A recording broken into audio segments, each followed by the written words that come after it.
Welcome to the Dharma discussion group with Khenpo Tenzin.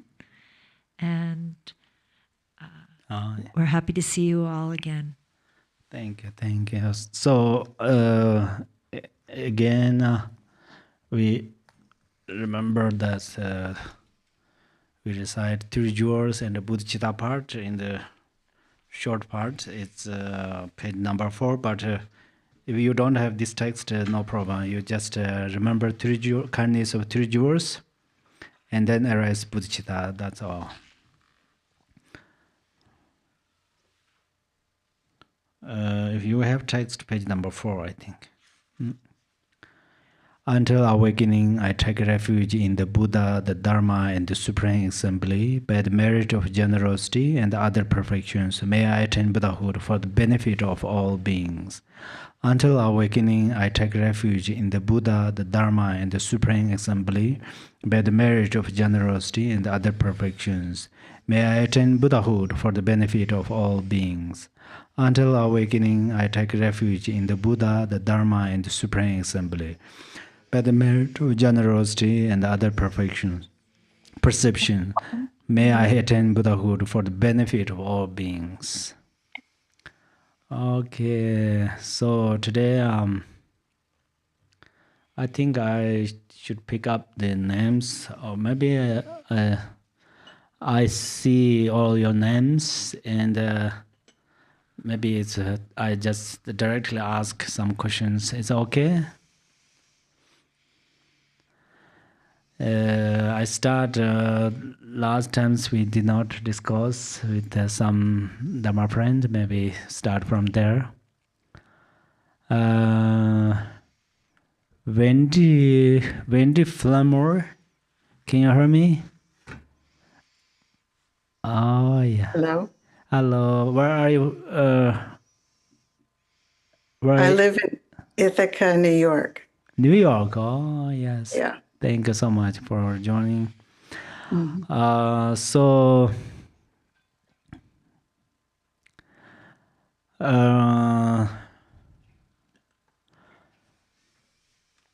May I ask you this question? So, did you recite Manda Mantra? Of course.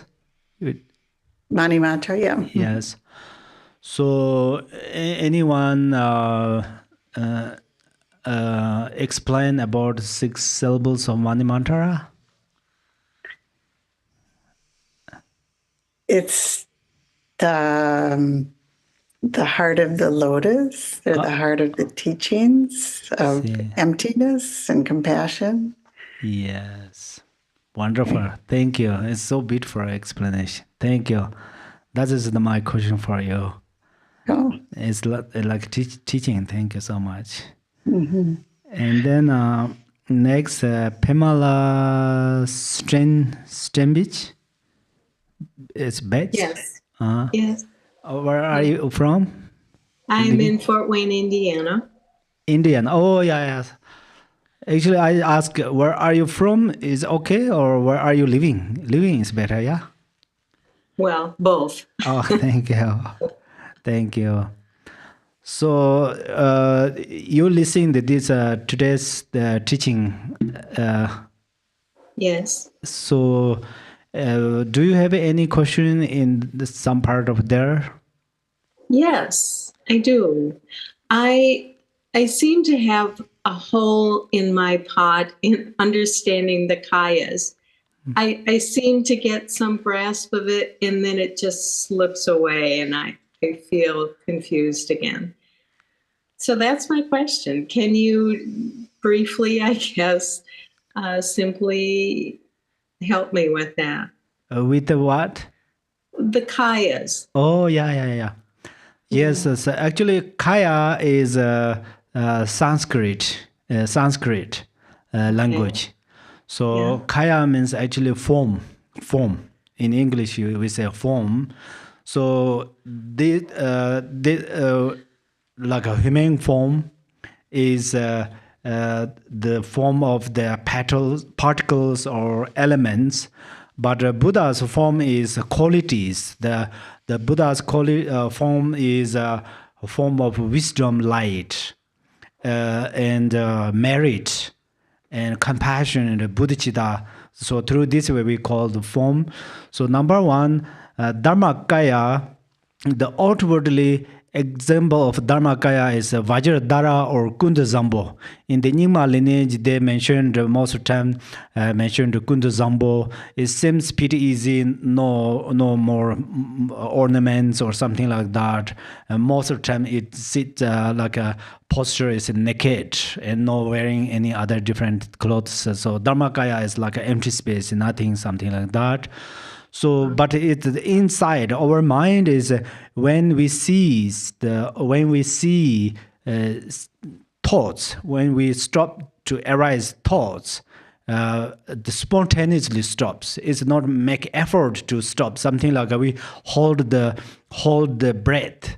At that moment, we don't have gross thought, but that is not Dharmakaya. But there is the time is like we say pack the Lord loudly. At that moment, if we can see, there is we have chance to see the Dharmakaya. So the internal Dharmakaya is without thoughts. As I explained about when we have a devotion, how we experience at that moment, actually, we slightly can experience Dharmakaya. So then Sambhogakaya is actually the outwardly Sambhogakaya is a Vajrasattva. So Vajrasattva who has 13 ornaments, and he holds the Vajra bells, and sometimes this Vajrasattva with Vajrasattva with a concert and stay on the lotus and so forth. So there are many decorations with colors and so forth. So that is the Sambhogakaya outwardly, but inwardly, these 13 ornaments is represent of 13 bhumis. So 13 bhumi means bhumi is actually the realization, name of realization. So our realization step by step increases. So 1, 2, 3, 4, something like that increases our realization. Then we call this 1 bhumi, 2 bhumi, 3rd bhumi, 4th bhumi. The reason we are calling them bhumi is because these our realization increases step by step. How do they increase? Does it increase? Is our gross thoughts eliminate, and then subtle thoughts eliminates, and then we eliminate, purifies. Then we purify the imprint of obscurations. So eventually, our mind becomes like this empty space. So that's where when we increase is our inner realizations, and then we have different experiences like a joy, supreme joy, and co-emergence joy. Internally Sambhogakaya means joy. Internally Sambhogakaya means joy. So when we can experience that is, as I mentioned today, that when we devoted and arise devotion guru, at that moment we don't have gross thoughts, and our mind is very kind of we experience peaceful, and our mind is realized, and we forget all of these obstacles and problems and so forth. So actually inner Sambhogakaya means is bliss or happiness. And then outer Nirmanakaya is actually Nirmanakaya. We have many Nirmanakayas. For instance, some tukus are also Nirmanakayas actually, and compassionate one, male with compassion. And the female with compassions are also Nirmanakayas, but the example is like a Tara, wet Tara, green Tara, wet Tara. These are the, we say, Nirmanakayas form. But then internal Nirmanakaya is the our compassion. When we, as recently we meditated on this Milarepa song, Milarepa says, when I arise my compassion, I feel these sentient beings are full inside of the big fire. So that means then he has no freedom to stand up there. He is going to jump in the fire and pick up the sentient beings. Similarly, we have very kind of deep, when we arise, very deep compassion, and then we can feel these thinking beings are our mothers, our parents. So that's why if our parents has some obstacles and problems, we try to solve that. So sometimes Zapabdra has one student, he could not arise compassion, and then Zapabdra took him in a yak's yard. Here we have a cows, the yak's yard. And then someone killed the one yak, and then Zappa told him, you imagine that the face is your mom. And then he imagined that, and then this person killed this yak, and then he has no freedom. That means he arises his compassion. So, and then after what happened is he says, you only remember. You only remember how many years you did not see your mom. He asked his student. His student says it's probably 3 years or something like that. And then Zapabdul told him, you go to the remote place, solitude place, and then only thinking mother's kindness. And then he meditated on their mothers. There are 7 methods, and he remembered that his mother, and then mother's kindness. He meditated on there, and then he just suddenly come back from this retreat, and he said, I'm going to go to see my mom right now. So something like that. So there are lots of power of compassion is inconceivable. And then bodhicitta. So that's where Nirmanakaya means activities of these Buddhas. These Trikayas, usually we call Trikayas, means that, okay? Thank you so much. Thank you. Thank you. And then may I ask, who else? Jody? Hi there. Hello, where are you living? I'm in Denver, Colorado. Colorado, oh yes. So close, but yet so far away. Yes, 3 hours. From you? From me? I think to drive would take a little longer than that.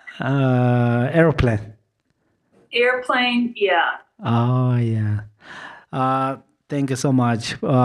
So, may I ask you that,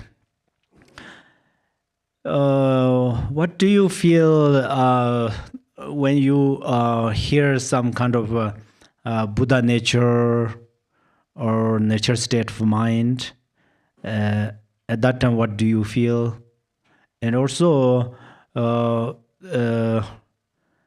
do you think when we discuss about faith? Well, first, when you mentioned Buddha nature, and it's the faith that keeps me on the path, knowing I just have great faith and devotion that it exists. And without faith, I can't even imagine being on the path at all. I mean, because and when I first I was living in Nepal for a few years, so I was surrounded by a completely different way of life, and just seeing the people living their religion, with all the stupas. And I just remember my first time in '85. It took a while to, live there and go on a retreat. And you mentioned listening and contemplating, before it was probably a year later that I was crying out. And it's almost like my answer came at that point. It's almost like the pet. I can't explain it. I was up in the Khumbu. So I have deep, deep faith, because I really felt like I was crying out, and then here was the guru, and it wasn't expected at all. And it's ever since the late 80s, this has just happened continually when I was in Nepal. So I have great faith. And when you hear about Buddha nature, when you meet Rinpoches and Lamas, and I first met Lama Zopa Rinpoche up in Laudo, and then I was living, so I met Trangu Rinpoche. And years ago, I forget what year, Garchen Rinpoche actually gave a retreat here, and up in Boulder area. And when you meet, for me, those three, incredible faith. Like you said, the bliss comes, the tears come. I wasn't even Buddhist, but when the hairs go on end, me talking to you right now, I'm very emotional, just thinking of the gurus and these three, and see how they live and how they move and how they interact with the environment and people within them. So faith is what has led me. So from my 30s, now I'm almost 75. Faith holds me on the path to try to persevere, I guess, and hope that someday, some lifetime, that I will hopefully have great compassion and bodhicitta. And anyways, that's what keeps me grounded. But when you mention it, I just think of our great gurus and our teachers, and I'm so thankful to you. Thank you so much. Thank you so much. It's really wonderful. You met wonderful gurus, and so the faith is very kind of a special bridge to connect between you and the guru, and a special bridge to cross ocean of samsara. So you have experience that is also proof. Sometimes we think, oh, only some great practitioners has some monastics have only this experience, and lay practitioners may not have this experience. So sometimes we think like that, and then at that time, oh, I'm lay practitioner, I can't do like this, that. But our practitioners have wonderful experiences, so that helps a lot each others. And thank you so much for sharing wonderful things. And yes. So Ricardo has his hand up. Oh yes, please. Hi, Khenpo Tenzin. Hello, Ricardo. Where are you? I'm speaking from São Paulo in Brazil. Brazil. Oh yes. Thank you. At first, I'd like to thank you for the wonderful teachings and the opportunity to get in touch with the Dharma friends every Sunday. Thank you. Thank you. And I have a basic question about refuge vows. Mm-hmm. I have two daughters, one 13 years old and one who's just 1 year old. Mm-hmm. And I wish she took the refuge vow with online refuge vow with Garchen Rinpoche. Mm-hmm. But I don't know how it would be the right way to make it, because she's too small to repeat the vows. So what would be your advice for me to help her to take in vows? should I wait until she grow older, or is it possible to take refugee vows at this age? Yes, first of all, that thank you so much. I deeply rejoice your practice and your kids, especially you really have a great plan to receive them refugee vow. That is how great parents help one's kids, and some kids help one's parents. So thank you so much. And there is actually exactly as you said that there's you can repeat instead of your younger one, and you can teach help to your kids, older one, when for example Rinpoche says that say repeat, at that time you repeat your name, you say your name. For the younger one, you can what to say, you can do instead of her, because her more I think she has a great karma to have this opportunity that you create for her, and she did not have any negative thoughts about three jewels. If some has negative thoughts in three jewels, and still if we push them try to receive refuge vow, this is quite they understand, but still they don't have enthusiasm or something. This is totally different. So right now you can repeat then for her, and then and when she grew, at that time again you can do. So actually the refuge vow you will receive, actually Garchi Rinpoche gave it through online, and all the name card and other kind of blessing substances, everything shipping from GBI office. So you will receive all of these things, and then this is my first answer. Second answer is, if you feel is first you take a refuge vow for your older kid, because your older kids can repeat and everything understand. So then after years later, maybe 1 year later or 2 years later, then if you will bring your kids, then you also your younger kids will receive refuge vow. Okay. Thank you.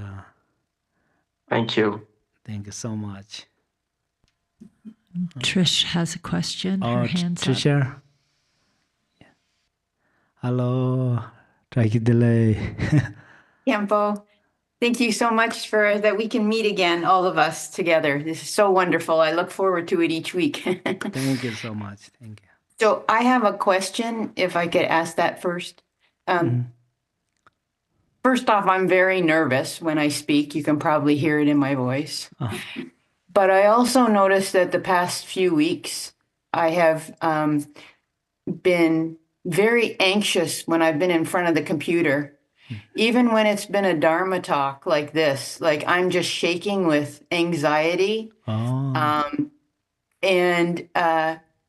I've been paying attention. I'm trying to be aware of when this anxiety becomes overwhelming. And I can directly correlate it with when I'm on the computer, even if it's for something short. And I'm not, playing games or anything. I'm just doing the things I have to do, like place a food order or answer an email or whatever. It's becoming debilitating. So I'm wondering, other than noticing when it happens and then trying to breathe, which doesn't always work. I usually will take like some flower essences or something, like I ask the flowers to help me quiet down. Yeah. But what would you suggest that I do? I I'm sure other people are also finding anxiety because of the whole political situation and everything going on. But I think that it's more than that for me, and I'm not sure. So. Thank you so much for asking. First, actually there are different spiritual masters, character or behavior, or naturally they have. Some are very strict. Actually some are doesn't let sit on the chair, or don't let stand up during the teaching. They say go if you don't want to listen Dharma, something like that. And someone is very kind of flexible, and everything is fine. And some are is kind of a middle way. But all of these, when I a little bit kind of research through my mind, they all not outside of the opposite of the Dharma path. So it's depend with the circumstances. I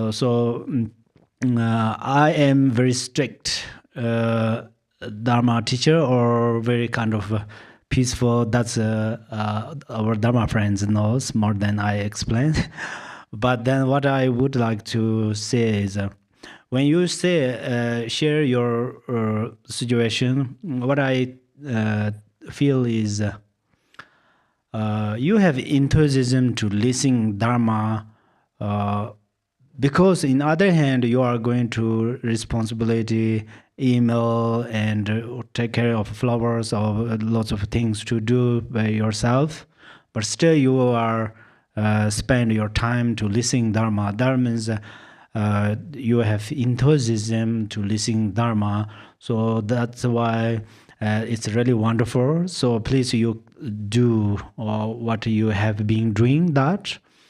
And the only small thing you can change your way of motivation, that is when you are listening Dharma with working flowers, and you offer these flowers all the Buddhas. That means you are practice seventh branch. That is you purify the greed, and you accumulate merit. And then you do other things at that time. Always, for example, you answer reply emails. At that time, you arise loving kindness, compassion. So that it benefits them, or something like that. So it then listening the Dharma at the same time, it benefit. And then you say you're nervous about when you talk with us, for example, in here. At that time, there is a method. Number one is you should perceive they all these are Dharma brothers and sisters, like our more close than our siblings. Actually, I did a few times that. When the first time in the public, there are many people. It's quite uncomfortable. Then.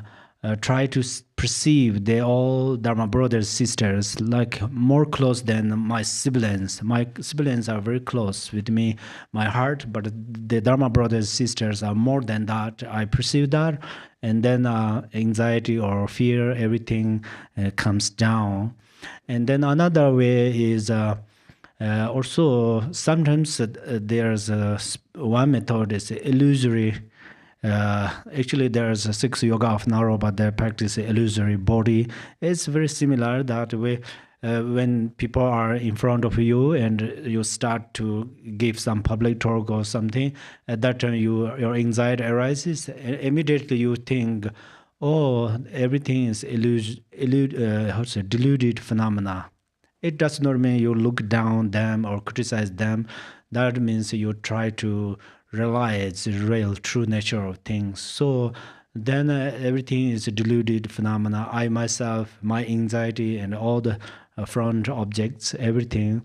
So you perceive that, and immediately it's comes down like you boil the water and turn off the gas. It's water stopped boil, something like that.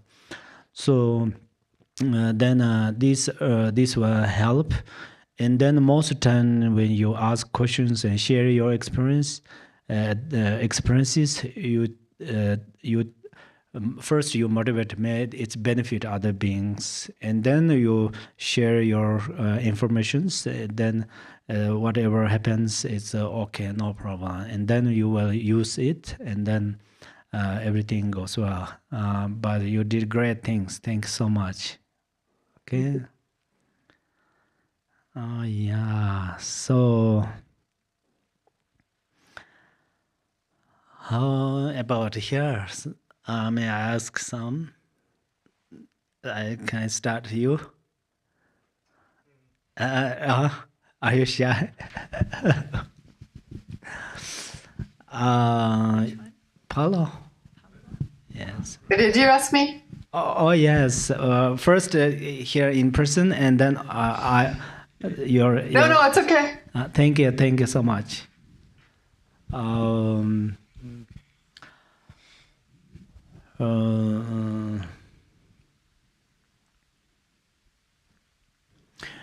Do you say you have more enthusiasm about prostration? Yeah. So do you have a chance these times to do prostration? Yes. Oh, wonderful. Not today, but yesterday. Yes. So how many you, and what time do you do this? How many is okay, because you are busy, I know that. Yeah. But what time do you do this prostration? I usually do it at morning. Oh, nice. Yeah. Yes, that's a very good thing. Maybe you all know about some people has the diabetes, what's called diabetic or some the sugar disease. What's called diabetes. Some my friend have that, and they do prostrations. It's really helpful. So I love to share with you all, just in case. So I don't know you all have had that, but. The prostration is exercise from all your crown to the feet, so that's very, very important. And then the prostration is also very important that for example, Malarepa, he saw a student, he came from far and he do prostrations, and then he said, oh, this is the way of prostration seems like my spiritual father Marpa's follower, and he removed his Dharma hat, something like that. And then Kunchi Lungchen Ramjar also his one Sangha prostration at that time. Kunchi Lungchen Ramjar says, oh, this is my root guru's follower. So then he more hand put on his heart chakra and something like that.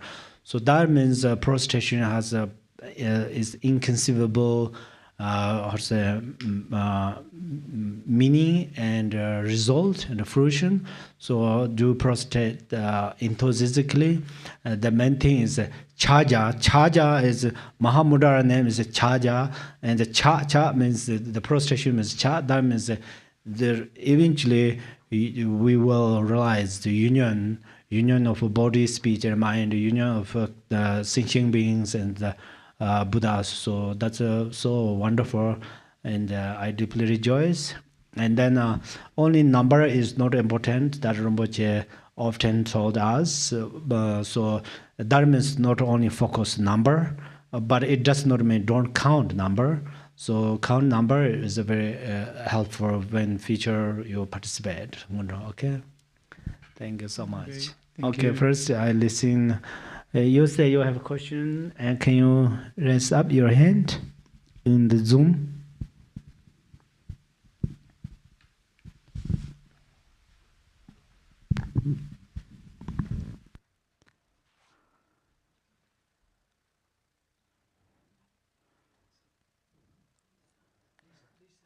Oh, Lisa. Oh, yes. Oh, yeah. Hello, Was there somebody else who was talking before who wanted to? You go ahead, please. Oh, okay. Thank you, Khenpo Tenzin. Thank you. I have a question about the blessing balm from Rinpoche. Yes. the stone, Uh. did he say that we're supposed to rub the stone when we put that on our nostrils? Is that correct?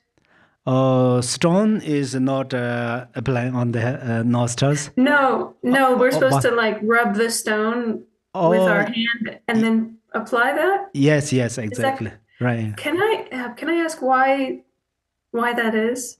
Why there's a stone there? Yes, this in the relative level, what we are going to understanding is there are everywhere has different chemicals, pollutions, lots of kind of unhygienic air. We always coming the interest through our nostrils and goes through lungs and other parts of the body. So this balm, then we smell that, and then it covers, it transforms all other kind of the unhygienic airs transformed into the blazing, because that smell is very strong. But the main thing is we not only focusing this bomb, where comes from this. So that story, this prayer well comes from there. So Rinpoche said that, so most of the air come from through our nostrils. And also another way is this air, if I a little bit expand more, there are 5 elements airs: water air, air's air, fire's air. Every air's, here are 5, here another 5. Total there are 10 different types of airs. So then the balm, we smell that, this blazing goes with them. So then this airs go to through the right chakra channel and the left channels, and then going this bottom of this center channel. So then it's a connect with our mind. It's connect with the mind. So then it blesses our mind, and then there are many benefits. The less chance to arise negative thoughts and so forth. And I personally did that. So I shared last year's. That is when you smell this balm, and you visualize that all these left and right channels goes this balm, and then it goes through center channel, and then through center channel comes up, and then you put it on the balm here and there. That is my habit since I was young, small. I used that. At that then you are a little bit rest, half second rest in non-duality. So then it leads profound meditation, something like that. So, Khenpo, why do the balm containers have stones in them? Oh, yeah. These the stones are there are 2 methods. One is sometimes we pick up this balm accidentally, unmindfully, and pick up too much. It's too much. That's where it prevents that problem. But the more important one is if stone put inside in the summer, it does not melt. Otherwise, a balm is related to butter. Yeah, in the summer it becomes like a liquid and melt. But we put there small stones, and then it will not melt. It's stay there. So that's where we put their stone. Elizabeth has her hand up. Oh, yes, Elizabeth. Thank you so much, Lisa. Thank you. Good afternoon, Khenpo. Thank you. I have 2 questions. Is the Sambhogakaya form and formless? Question number 1. Mm-hmm. And I was doing some practice, and they referred to Green Tara's mandala as a city, the mandala city of Green Tara. And what does that mean, a mandala city? C-I-T-Y. City. Yeah, they called it Green Tara's mandala, her city mandala. What, I don't know what that means. Oh, yes. So first, the answer for your question is the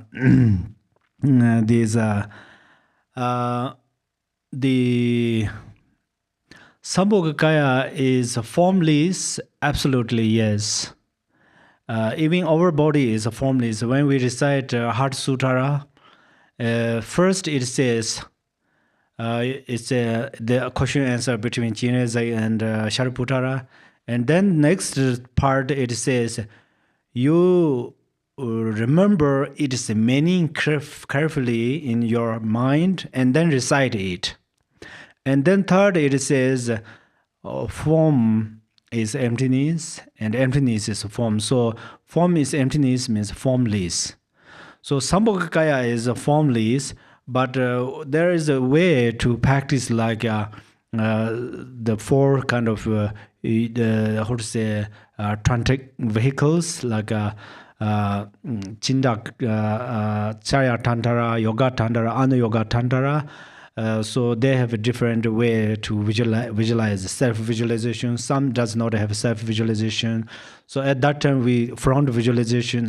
Some has a front visualization. At that time we visualize in front there is a real Samaya being. I am real. Wisdom in front of us. There are real wisdom being. I am real Samaya being. And then Tita Ling means we make a union.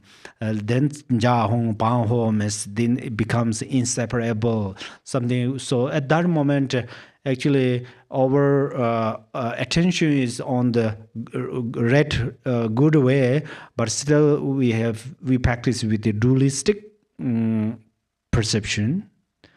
But when we recite Heart Sutara, the form is emptiness, means formless. If our body is formless, and then definitely Sambhogakaya is formless. So eventually, all the practices are included. One dharmas or Sambhogakaya, three kayas are included Sambhogakaya. Three times Buddhas are included my mind. My mind is included self Hong. Hong is included the non-duality. So that is eventually we are going to understand that. So this and then second you say city of Mandala. City of Mandala means actually all the Pure Lands are the mandala. Mandala means city means actually the circle. That's a circle, a round one, and then there's different layers. So these all the mandalas have these. Pure Land have like this. So the usually Tara's Pure Land is everywhere. Is every places are actually Tara's Pure Land, but this answer doesn't make clear right now. So if we are going to understand where is Tara's Pure Land, is Potala, is the same like Chinese Pure Land. So city, that's I forgot last year or some little bit I discussed with someone. So but next Sunday I will more clear with you, okay, for this question. I will not forget. Thank you. Thank you so much. Thank you so much. Thank you. Diana has her hand up. Oh, Diana. Hi. Thank you. Thank you.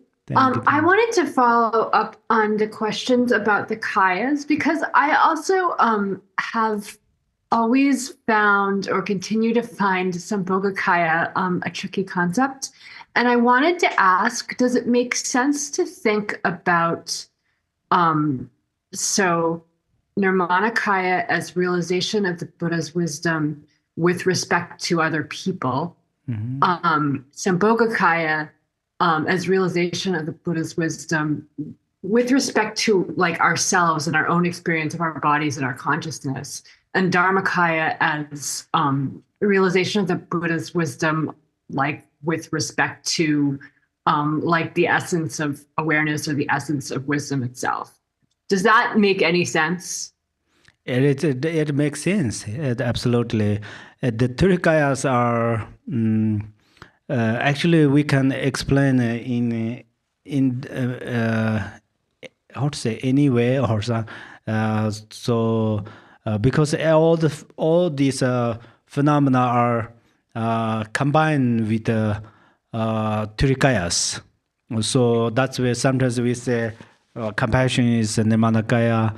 Sometimes we say, oh, Nirmanakaya means who, for example, there are 4 moments. Among them, for example, someone who realized the moment of death and sleep, they attend Dharmakaya, and who attend the who realized the moment of dream and Pardo, they attend Sambhogakaya, and who realized the moment of waking up, then they attend the Nirmanakaya.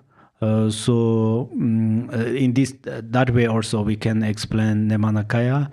But as Rinpoche often said that all thinking beings are Nirmanakaya, so that way is also correct. Rinpoche says lower thinking, lower realms, the beings in the lower realms, they are the Nirmanakaya of afflictive thoughts. And then these Bodhisattvas are the Nirmanakaya of the wisdom. So that way also we can explain. Is it clear? What do you think? Oh, thank you so much for asking. Thank you. Wonderful question. Shauna has her hand up. Yes, please. Hello, Shana. Rahidele. Thank you. Tashidele Kempola. Thank you. I have 2 questions, and they're related. And the first one is a more general. With everything that's happening in our country right now and really in the world, I've been trying to understand more from a cause and effect. I have a deeper understanding of what is happening about that. And the second question I have is my own personal experience and practice with that, with what's happening. And so how I'm trying to interact with what's happening in the world is by practicing both a rising bodhicitta and also the 4 immeasurables. And I just will repeat them 10 times and dedicate my practice to the benefit of all sentient beings, and working to be as clear a light, both in my mind and in my heart, as I can, and to understand and listen from that point of view. And then my question about that is is that on the right path, and is it enough? I mean, so those are my yes. What became 3 questions. Thank you so much. I think I heard 2 questions, but later we can discuss another one. So number 1 is, for example, if you generate bodhicitta for other thinking beings, in your body has millions of actually scientists, they have numbers, but in the Buddhist point of view, there are millions of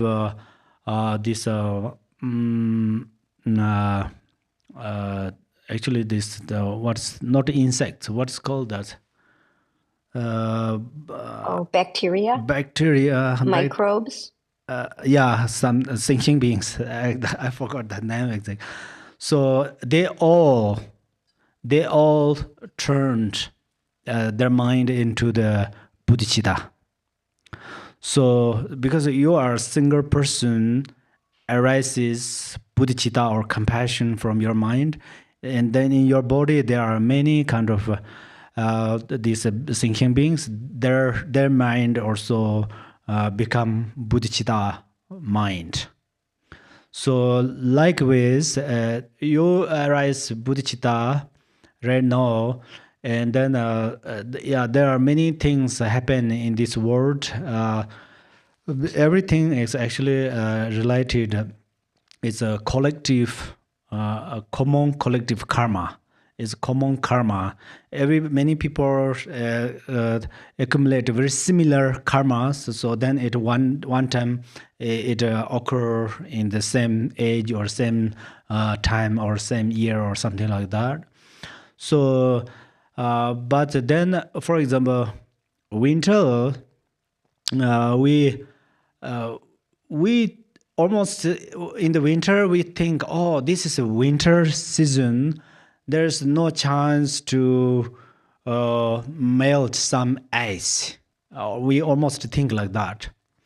But elements, it's gradually or step by step turned. Even they start to melt some very thick ice since the fall season. But on the other hand, there are some cold weather make ice.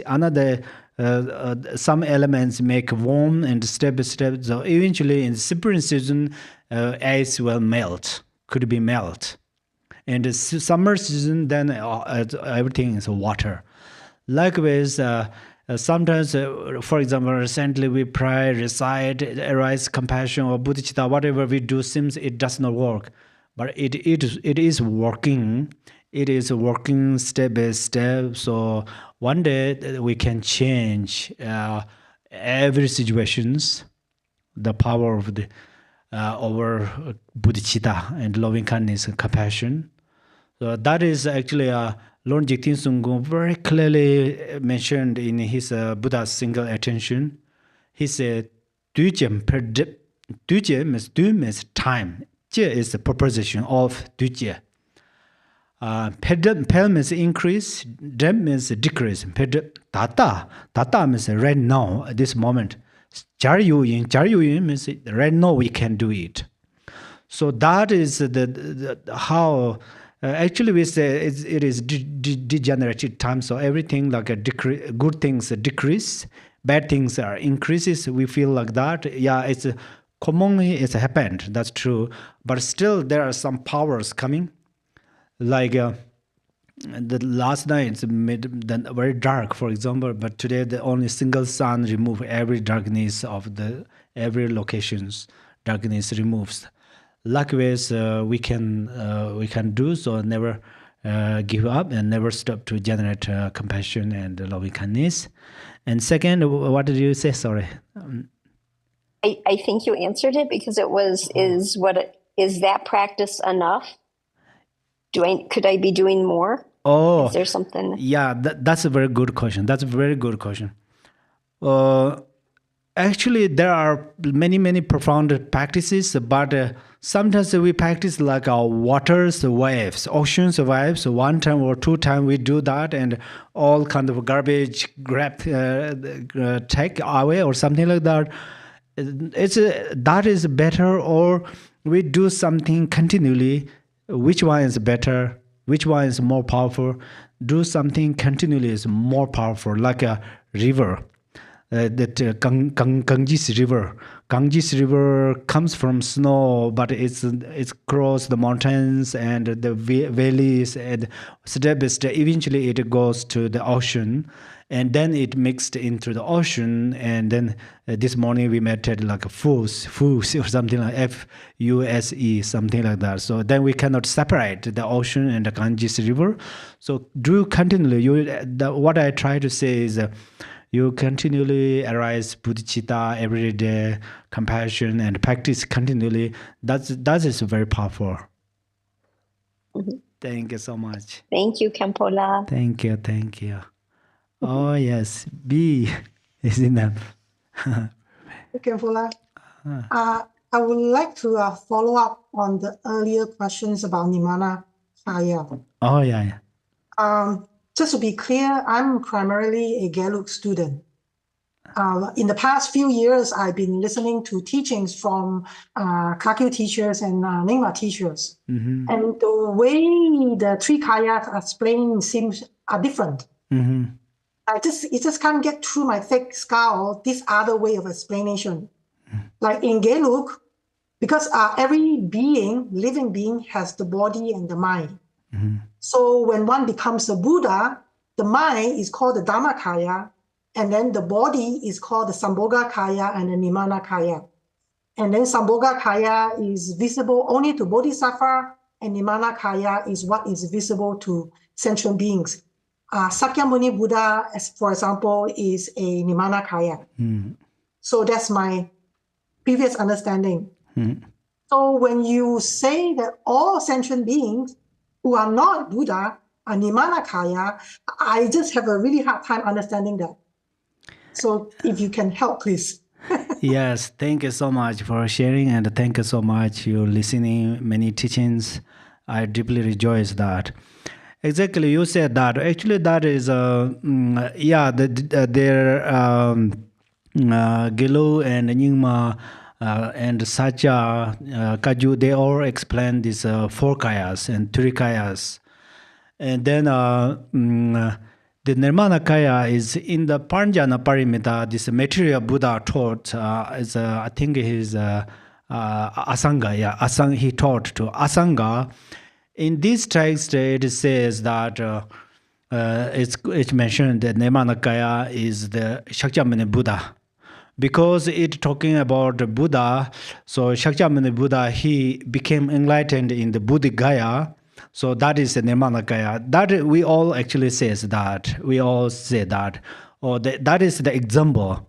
In the Tantric way, I gave example, Nirmana Kaya's example is like a Tara. In the Sutara way, the example is Shakyamuni Buddha who attended Buddha in the Buddha Gaya. Actually, there's a verse, I don't think I can translate that in English. Otherwise, Yanda Sangye Ter Sangye means the perfect Buddha is attain Buddhahood. It's a Tushita. But Tushita has 3 Tushitas. Mundane Tushita, God's Ram Tushita, and Pure Land Tushita. It's a Pure Land Tushita. At that Yanda Sangye Ter Sangye, that moment, Shakyamuni Buddha real the Siddhartha, he became Nirmana Kaya in Tushita. We call Omi. That means he really attended that. Trupa porching Daren Sangya. Trupa means like Nirmana Kaya. Daren Sangya means there means here where is Buddha Gaya.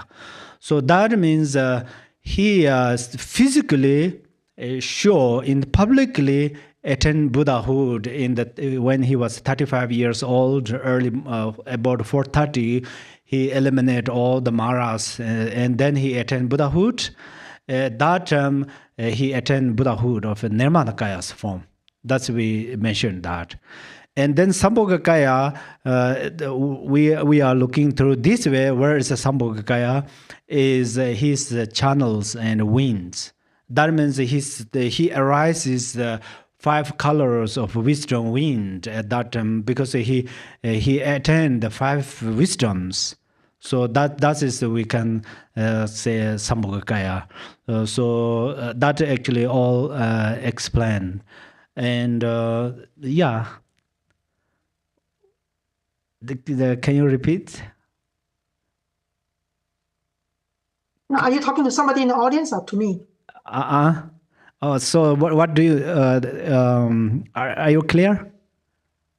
No. What part? Because if we say that Sakyamuni Buddha is a Nirmana Kaya, then how can sentient beings be a Nirmana Kaya? Oh, yeah. So that is actually, there is a Nandarik Sum. Nandarik Sum means all apparent Nangwa. Nangwa La means all appearances are Yadam's form. Chakpa Nga means all the sounds are mantaras. Tinto Tok means all the thoughts or minds are these Buddha's non-perception or Buddha's mind. So that's where now I clearly understand your main question.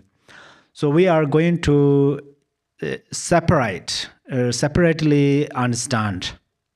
Right now, my main answer to first I try to share with you is how we are going to practice in the daily life. For example, if you perceive all these human beings are Nirmana Kaya, and then your mind is in the positive. So that's where you have less chance to angry, less chance to arise negative thoughts and so forth. But when I talking about, Shakyamuni Buddha is Nirmanakaya, then how other thinking beings are Nirmanakaya because they did not attain Buddhahood? That means that is actually true, but the thing is, in this moment, first I already answered to you. Another way is when we, there are lots of talk, but one thing is sometimes we give name the cause or cause name give to the result, and result name give to the cause. For example, the sun's ray is a result of the sun, but still we say sunshine, so we call it that. Likewise, we are future Nirmana.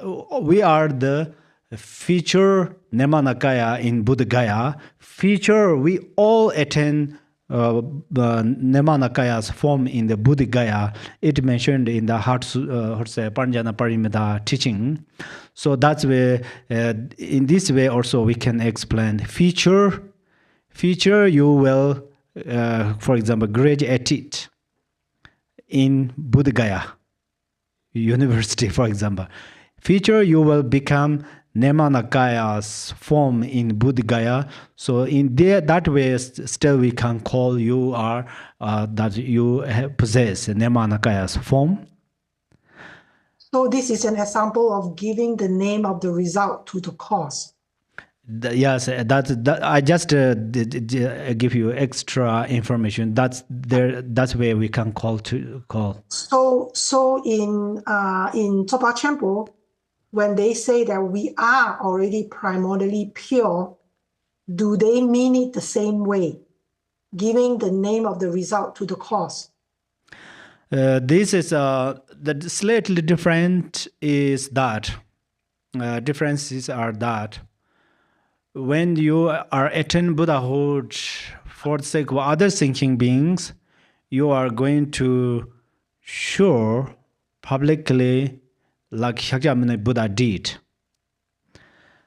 So in the Dzogpa Chenpo, at that moment, it does not mention that Nirmanakaya who attained Buddhahood in the Buddhagaya. When Dzogpa Chenpo practice, our perception is we perceive, for example, I am Dzogpa Chenpo practitioner, I perceive on your body at that time in your pores of your body, there are many pure lines. There are many pure lines. In each pure lines, there are thousands of Buddhas. So your body is full of your pores. In other words, it's small holes. All of these holes are pure land, and inside of these holes, there are full of Buddhas. So that's why I cannot see B as an ordinary being. I see B as a Buddha. So that is how Dzogpa Chenpo's view. Right now, we're talking about Buddhagaya part is generally in the way of people, general people's way of thinking. We explain through that way. Yeah, the pause has each pause has a Buddha land that is from the perspective of an enlightened being. But I'm not an enlightened being. So for me, each pore is not a pure land. Oh, for you. So from my perspective, just like, the teaching where they say, hungry ghost sees the river of blood and pus. The river is blood and pus to the hungry ghost, where the river is water to a human being, and the river is nectar to a god. So it's not just like a matter of perception. What they see is actually that for that person, for that being. The way their state of karma is and everything. Yes. From where I am right now, my karma as a human being, when I say I am Nirmanakaya, I'm not actually a Nirmanakaya. I'm just giving the name of the result to the cause. Oh, I see. Is that it? Yeah. Because obviously, if I'm already actually Nirmanakaya, I don't need to practice. I'm already Nirmanakaya. Why do I need to do any practice, right? All right, you're exactly, you're right. But you know, when you perceive, oh, I'm an ordinary being, at that time, but at that moment, when you perceive you are as ordinary being, you are not Nirmanakaya, but at that moment, for example, Kunchin Lungchin Ba or Guru Rinpoche is better. Guru Rinpoche perceive you as Nirmanakaya, so that means Guru Rinpoche freed, liberated from fixation, liberated from ordinary thoughts. That's where he freed from there. That's where he see true nature. When you perceive yourself as ordinary being, so for that reasons you are going to right now. For example, I introduce you are Nirmanakaya, and then you only examine how am I Nirmanakaya. That is actually good, but best way is you, I am Nirmanakaya, so I'm going to understand this. So for understand that, then you are going to listen Dharma, meditating, practicing more, and then first you can see, oh, as Mandala says, the form of this ordinary elements. When I do not recognize this, it is the source of disease, suffering, obstacles. When I recognize this, when I recognize this, at that moment, this is union of the three kayas. Marpa mentioned that, Mandala mentioned that. So that's where one thing, very, very clear thing is, you are right time to accumulate merit and try to understand, oh, I'm going to understand the essence of my body. So then step by step, you will be able to understand that. Okay? Well, maybe, okay, another way I can put this is that the way I am right now, my reality is advantageous and is temporary. And if I practice, I purify myself, the final state that I can attain for myself is what Guru Rinpoche see of me as already a Nirmanakaya. In fact, if you practice continually, definitely one day your mind and Guru Rinpoche's mind become same. At that time, you can see your form is Nirmanakaya. You can see you are the Dharmakaya and Sambhogakaya, any of these three kayas, definitely. So we are going to make pure our mind, okay? Okay. It's very good questions. Thank you so much. In next week we can talk more. Sorry for I take extra time today, but it's wonderful questions. All of you, thank you so much. Thank you. And then one sangha asked me long. I says yes, and I thought at the same time you also will receive this together. So I prefer this time, but. I'm sorry for today that I cannot take your time. This is too much for you. So perhaps I'll give you individual. Okay? After this. Thank you. Or tomorrow. It's okay? Tomorrow, sometime tomorrow. Chanjo Zemjo Rinpoche Ma Ji Ba Na Ji Jur Je Je Ba Nyam Ba Me Ba Ya Gong Ne Gong De Be Wa Jo. Okay, thank you so much. I deeply rejoice you all. Everyone can unmute to say goodbye. Thank you very much. Thank you, Khenpo. Thank you, Sangha. Thank you, Khenpo. Thank you, everyone. Thank you. Have a great Thank you, everyone. Thank you very much. You all have a great week. We'll see you all next time. Yes. You too. Thank you. Thank you. Thank you.